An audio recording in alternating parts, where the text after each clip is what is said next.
கிறிஸ்துவுக்குள் அன்பான சகோதரனே சகோதரியே, இந்த நாளில் உங்கள் அனைவரையும் இயேசு கிறிஸ்துவின் இனிய நாமத்தில் உங்களை வாழ்த்தி வரவேற்கிறேன். இன்றைய வேத வசனம் யாத்திராகமம் 15ஆம் அதிகாரம் 26வது வசனத்தினுடைய கடைசி பகுதி. நீ உன் தேவனாகிய கர்த்தரின் சத்தத்தை கவனமாய் கேட்டு அவர் பார்வைக்கு செம்மையானவைகளை செய்து அவர் கட்டளைகளுக்கு செவி கொடுத்து அவருடைய நியமங்கள் யாவையும் கை கொண்டால் நான் எகிப்திற்கு வரப்பண்ண வியாதிகளில் ஒன்றையும் உனக்கு வரப்பண்ணேன், நானே உன் பரிகாரியாகிய கர்த்தர் என்றார். இதில் பார்க்கும்போது பார்த்தீங்கன்னா, நான் எகிப்திற்கு வரப்பண்ண வியாதிகளில் ஒன்றையும் நான் உங்களுக்கு வரப்பண்ணேன் அப்படின்னு அந்த வாக்கியத்தை அவர் முடிக்கல. என்ன சொல்கிறாரு? நானே உன் பரிகாரியாகிய கர்த்தர். இந்த இறை வார்த்தையை நம்ம கேட்கும்போதே எவ்வளோ ஒரு சந்தோஷமாக இருக்குது பார்த்தீங்களா? இந்த உலகத்தில் ஒவ்வொரு செயல்பாடுகளுக்கும் மனிதர்கள், ஐயோ இந்த பாவத்துக்கு நான் என்ன பரிகாரத்தை செய்வேன், இந்த இந்த வாழ்க்கைக்கு நான் என்ன பரிகாரத்தை செய்வேன், என் குற்றம் குறைகளுக்கு நான் என்ன பரிகாரத்தை செய்வேன் என்று சொல்லி இன்றைக்கி அநேகர் கலங்கி கொண்டிருக்கிறத பார்க்குறோம். ஏன்னா இப்போ ஒவ்வொரு காரியத்துக்குமே ஒவ்வொரு குற்றங்களுக்கும் ஒரு தண்டனை உண்டு. ஆனால் இந்த இடத்துல நம்ம பார்க்குறோம், எல்லாவற்றுக்குமே பரிகாரம் ஆண்டவராகிய இயேசு கிறிஸ்துக்கிட்ட இருக்குது. இப்போ அவர் உடல் சுகத்தை மட்டும் இல்லை, இப்போது ஒரு சகோதரன் சோகமாக இருக்கிறார் அப்படின்னா உடலில் எந்த சோகக்கேடும் இல்லை, ஆனால் மனதில் அவருக்கு வேதனை இருக்குதுன்னு வைங்க, வெளியே பார்த்தா அவங்கள பார்த்தா ஏதோ அவங்களுக்கு சரீரத்தில் ஏதோ வியாதி இருக்கிற மாதிரியே தெரியும். ஏங்க ஒரு மாதிரி சோகமாக இருக்கிறீங்க அப்படின்னு கேட்டால், என்ன காய்ச்சலா, வயிற்று வலியா அப்படின்னு ஒன்று ஒன்றா நம்ம கேட்டோம்னா அதெல்லாம் ஒன்றுமே இல்லைங்க அப்படிம்பாங்க. பார்த்தா அவங்க மனசில் அவங்களுக்கு சரியான ஒரு ஆரோக்கியம் இல்லை.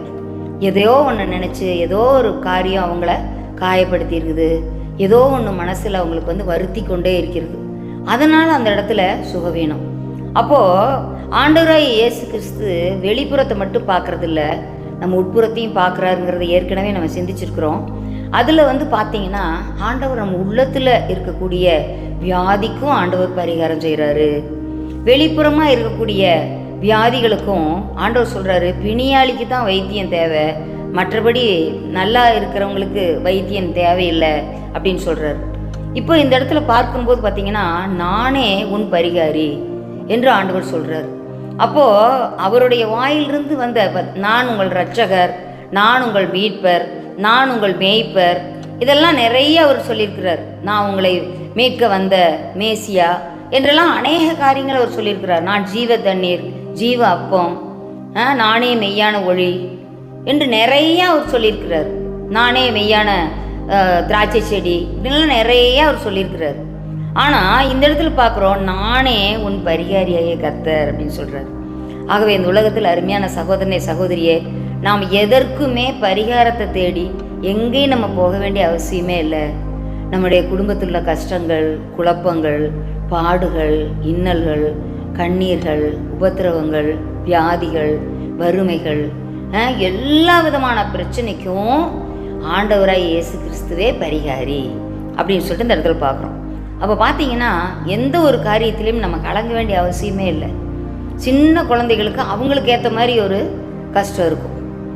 இப்போ பார்த்தீங்கன்னா ஒரு நாள் ஹோம்ஒர்க் செஞ்சுட்டு வரல, அழகாக எழுதிட்டு வரல அப்படின்னு சொன்னால் அவங்களுக்கு உடனே என்ன செய்கிறாங்க, அதுக்கு ஒரு ட்ரீட்மெண்ட் கொடுக்குறாங்க ஆசிரியர். இதை 5 முறை எழுதி வா, இதை இப்படி இந்த தடவை இப்படி செய்து வா, இல்லை போய் தலைமை ஆசிரியர் போய் பார்த்து வா என்று எதையோ ஒன்று அவங்களுக்கு சொல்கிறாங்க. இல்லை நாளைக்கு வரும்போது உங்கள் அப்பா அம்மாவை கூட்டிகிட்டு வா, என்னை பார்க்க சொல்லு அப்படிங்கிறாங்க. அப்போ அது ஒவ்வொன்றுக்கும் ஒவ்வொரு பரிகாரம் அந்த இடத்துல இருக்குது. அதை அவங்க செஞ்சால் தான் அவங்களுக்கு அடுத்த நாள்லேருந்து என்ன செய்வாங்க, அதை ஒழுங்காக செஞ்சுட்டு வருவாங்க அப்படின்னு சொல்லிட்டு சொல்கிறாங்க. அப்போது இது மாதிரி நம்ம ஆண்டவராகிய இயேசு கிறிஸ்து ஒவ்வொருவரையும் பார்க்கும்போதெல்லாம் அவங்க ஒவ்வொருவரையும் பார்க்கும்போது மனதுருகினார். யார் வியாதிப்பட்டு வந்தாங்க, அவர்கிட்ட யாருமே அவர்கிட்ட வந்தவங்க யாரும் சுகம் அடையாமல் போனதே இல்லை. அவ்வளோ ஒரு அவங்க ஆனந்தத்தையும் அவங்க அவ்வளோ ஒரு சுகத்தையும் அனுபவிச்சுட்டு தான் போயிருக்கிறாங்க. அதனால் சகோதரனே சகோதரியே, நீங்கள் எதை குறித்தும் கவலைப்பட வேண்டாம். அவர் சொல்லியிருக்கார், நானே உன் பரிகாரி என்று சொல்லி. அந்த பரிகாரியாகிய கர்த்தரை நாம் பிடித்து கொள்வோம். அந்த பரிகாரியாகிய கர்த்தரிடத்தில் நம்ம என்ன கஷ்டம்னாலும் சரி அவர்கிட்ட முறையிடுவோம். அவர் நமக்கு நல்ல விடுதலை கொடுத்து நல்ல பரிகாரத்தை கொடுத்து நம்மை சுகத்தோடு பலத்தோடு சந்தோஷத்தோடு மகிழ்ச்சியோடு இந்த உலகத்தில் வாழ அவர் உதவி செய்வார். அநேக தீர்க்கதரிசிகள், அநேக ராஜாக்கள், அநேக சகோதர சகோதரிகள் வேத புத்தகத்தில் அவர்கிட்ட அந்த பரிகாரத்தை பெற்று அவர்கள் சந்தோஷமாய் வாழ்ந்த சரித்திரங்கள் வேதத்தில் உண்டு. ஆகவே அருமையான சகோதரனே சகோதரியே, நீங்களும் எதற்கு கவலைப்படாதீங்க. அது ஒவ்வொரு காரியத்தையும் கண்டு குழம்பாதீங்க. அவர்கிட்ட நீங்கள் சொல்லிடுங்க, அவர் அந்த பரிகாரத்தை அவர் செய்து முடிச்சிருவார். அப்படி செய்வீங்களா?